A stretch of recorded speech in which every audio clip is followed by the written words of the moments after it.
Hello everyone, এখন আমরা দেখব HTML এর কোড কিভাবে লিখতে হয়। তো HTML কোড লেখার জন্য প্রথমে আমরা এখানে একটি ফাইল তৈরি করে নিব। ফাইল তৈরি করার জন্য প্রথমে যে এই অপশনটি দেখতে পাচ্ছেন, এটি মূলত ফাইল তৈরি করার জন্য। এই অপশনটি ফোল্ডার তৈরি করার জন্য, এটি হচ্ছে রিলোড দেওয়ার জন্য। সো আমরা প্রথমে এখানে ক্লিক করে একটি ফাইল তৈরি করে নিচ্ছি এবং ফাইলের নেম দিচ্ছি index.html। মনে রাখবেন HTML কোড রান করানোর জন্য বা দেখানোর জন্য আমাদের HTML এক্সটেনশনটি ব্যবহার করতে হবে। সো এখন আমরা এখানে HTML কোডটি লিখতে পারবো। সো HTML কোড লেখার জন্য আমাদের একটি স্ট্রাকচার ফলো করতে হবে। সো প্রথমে আমি স্ট্রাকচারটি লিখে নিই, দেন আপনাকে আমি বোঝাচ্ছি কিভাবে স্ট্রাকচারটি লিখতে হয়।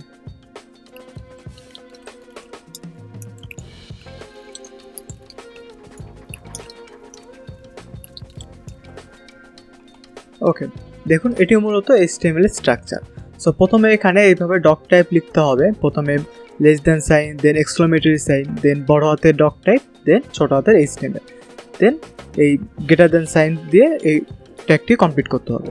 সো মনে রাখবেন HTML এ প্রত্যেকটি একটি করে ট্যাগ, যেমন এখানে HTML একটি ট্যাগ, এখানে হেড একটি ট্যাগ, এখানে টাইটেল এটি একটি ট্যাগ। এখানে প্রত্যেকটি ট্যাগের শুরু আছে এবং শেষ আছে। এখন দেখুন এখানে প্রথমে টাইটেল লিখেছি এবং পরে টাইটেল আবার শেষ করেছি। কারণ শুরু করার জন্য জাস্ট প্রথমে লেস দ্যান সাইন, পরে গ্রেটার দ্যান সাইন, এবং শেষ করার জন্য মনে রাখতে হবে অবশ্যই মাঝখানে এই সাইনটি দিতে হবে, এই স্ল্যাশটি দিতে হবে, এবং এর মাঝে আপনি যে কোনো কিছু লিখতে পারবেন। সো এখানে প্রথমে আমরা ডক টাইপ HTML লিখে নেব। এটি মূলত ব্যবহার করা হয় HTML এর ভার্সন দেখানোর জন্য। এখানে ডক টাইপ HTML বলতে বোঝানো হচ্ছে HTML এর ভার্সন 5।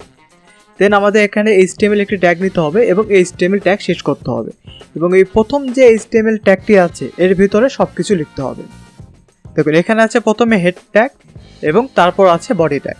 এখন হেড ট্যাগের মধ্যে আমাদের টাইটেল ট্যাগ থাকে, এবং হেড ট্যাগের মধ্যে আমরা চাইলে বিভিন্ন লিঙ্কগুলো অ্যাড করতে পারি, যেমন CSS ফাইলগুলো বা জাভাস্ক্রিপ্ট ফাইলগুলো, এই সবগুলো এই হেড ট্যাগের মধ্যে যাবে, এবং এই বডি ট্যাগের মধ্যে আমরা যা যা শো করাতে চাই সেগুলো যাবে। আমি দেখাচ্ছি আসলে কিভাবে কাজ করে।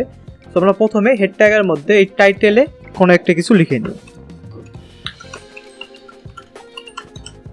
This is title. এখন আমরা বডি ট্যাগের মধ্যে লিখি দিস ইজ বডি। এখন এই ফাইলটি আমরা রান কিভাবে করব? এই ফাইল রান করার জন্য প্রথমে আমাদের করতে হবে কি, দেখুন এখানে যেই ফোল্ডারের মধ্যে এই ফাইলটি আছে সেখানে যদি আমরা ডাবল ক্লিক করি তাহলে কোনো একটি ব্রাউজারে এই ফাইলটি শো করবে। এখন যদি আমরা এখানে ডাবল ক্লিক করি, এই যে দেখুন এখানে আমাদের ফোল্ডারটি শো করতেছে। এখন দেখুন এইখানে যে প্রথমে যে টাইটেল ট্যাগটি দেখতে পাচ্ছেন, এই টাইটেল ট্যাগ হচ্ছে এই যেটা দিস ইজ টাইটেল। এখানে আপনি যা দিবেন সেটা এখানে শো করবে। আর এই বডি ট্যাগের মধ্যে আপনি যা যা লিখবেন, সরি এটা উপরে যাবে, বডি ট্যাগের মধ্যে হবে, এটা পুরোটুকু বডি ট্যাগের মধ্যে। এখন দেখুন যদি রিফ্রেশ দিই তাহলে এই যে দিস ইজ বডি শো করতেছে।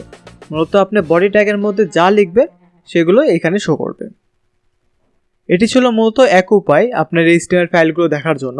বাট এখানে আরেকটি উপায় আছে। আপনি যদি মনে রাখেন, আগের ভিডিওতে আমি দেখেছিলাম একটি এক্সটেনশন কিভাবে ডাউনলোড করতে হয়, সেখানে আমরা লাইভ সার্ভার এক্সটেনশনটি ডাউনলোড করেছিলাম।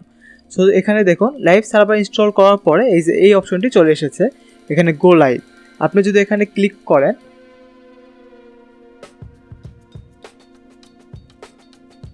তাহলে দেখুন আপনার এখানে ওয়েবসাইটটি শো করতেছে। এটা সব থেকে বড় সুবিধা হচ্ছে, আপনি যদি সাপোজ এখানে একটু চেঞ্জ করে এটা লেখেন এবং যদি এখানে সেভ করেন, এই পাশে আসলে দেখবেন, এই ব্রাউজারে আসলে দেখবেন এই লেখাটি চেঞ্জ হয়ে গিয়েছে, মতো এখানে রিফ্রেশ দিতে হচ্ছে না।